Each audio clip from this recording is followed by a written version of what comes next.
Hold on to your butts. These are the Squashbuckler Diaries.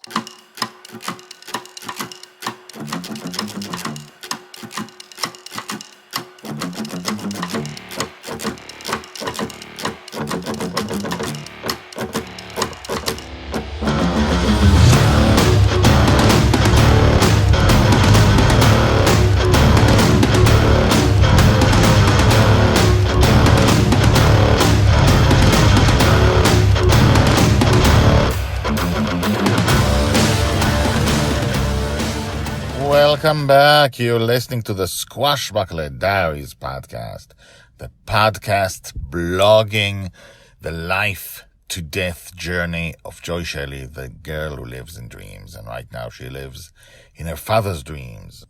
And we are at episode 101. And although most of these are just slices of life, well, they're all slices of life, most of these are independent of each other. Sometimes you start getting stuff you've seen before.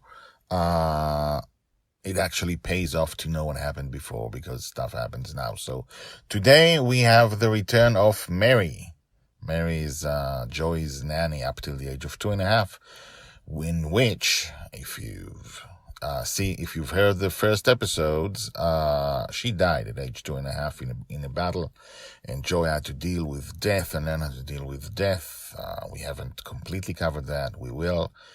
But Mary died at 2.5. But we're covering in season 1 anything that happened between ages 2 and 6.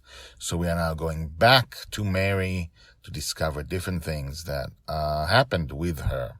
So let's begin and see what this day brings, because it brings a lot. Enjoy. Episode 101, Joy versus Mary. Joy's age 2, told by the Red Dragon. Dragon Little was 2 years old when she discovered that any time she touched the wheel of Bonny's revenge, the pirate ship they lived on would start moving. This was before Mary's death, when Dragonfather was not around, but awake in his real world. Mary would watch over Dragon Little and help her. But Mary was not always capable of handling Dragon Little's speed and determination. Dragon Little and Mary were playing hide-and-seek on the deck when Dragon Little hid behind the wheel. As she peeked to see if Mary saw her, she touched the wheel and the ship lurched, turning to one side. "Oh, lass!" Mary immediately... I'm not going to do an Irish accent. Mary immediately ran after her. "Don't touch that. It is dangerous for little girls." Dragon Little made a face, then spun the wheel really hard. The ship lopsided and both of them fell sideways. The ocean was now close to the deck. Lass! Mary stood up and stood between Dragon Little and the ship. "Listen closely, dearie. You cannot touch that. Dangerous, see? Dangerous." Dragon Little leapt at the wheel again. Mary caught her and held her in her arms. "Come on, let's not be naughty. Let's play something." She took Dragon Little to her room. 5 minutes later, the 2-year-old was sprinting out the door and towards the wheel. Mary came after her and stopped her just in time. "All right, let's not do that, dearie. You must listen to Auntie Mary." And so it continued for hours. Mary had to stand or sit between Dragon Little and the wheel, protecting it with her body, learning that she must never turn her back, not even for a second. After 2 hours, Dragon Little fell asleep on the deck. Mary waited for the girl's breathing to become heavier, then took her in her arms and put her in her cot. Told by the Red Dragon. Hashtags Joy, Justin, Mary going to sleep, learning to drive. This is the beginning of something bigger. I'm not going to tell you what comes next, but something comes next, and stick around for the next few episodes. So in the next episode, we see the kind of thing that can only happen in the Squashbuckler Diaries, which is we see what happened next to the story about the wheel, but we don't go chronologically. So we see what happens next, but not next. Be with us next time for episode 102, Joy without Mary taking the wheel. And now the credits. The Squashbuckler Diaries are written and read by me, Guy Hasson. All the tags mentioned in this story are searchable at the website.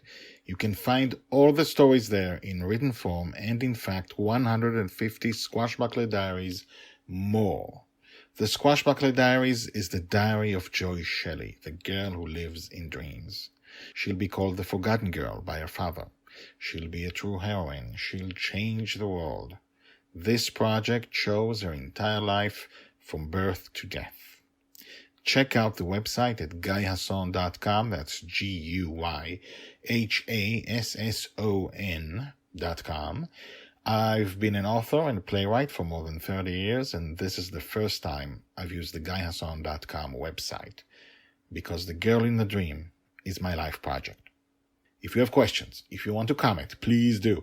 You can comment at the website or email me at guyhasson@gmail.com. That's GUYHASSON